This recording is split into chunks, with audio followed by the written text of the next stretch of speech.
Pitos pa lang kami, nagnanakaw na kayo. Wala kayong kabusugan. Hanggang ngayon, nagnanakaw pa rin kayo.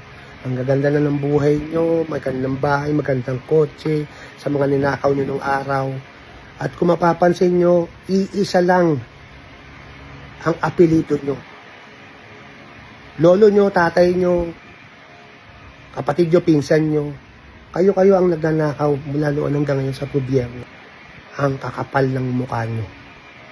Ako po yung nananawagan sa ating legislative branch ng government, sa ating mataas na kapulungan at sa ating mababang kapulungan ng Kongreso para po matigil na ang pagnanakaw sa kaban ng bayan ng mga ganid, swapang, makakapal ng muka.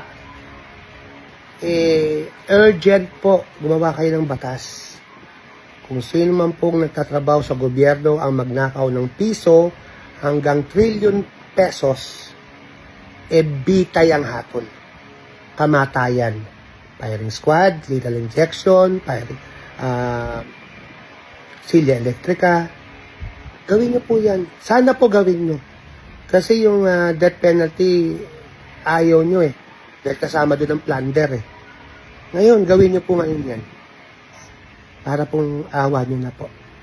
Para pong matigil na po ito. Matagal nyo na pong ginagawa ito eh. Pitos pa lang kami, nagnanakaw na kayo.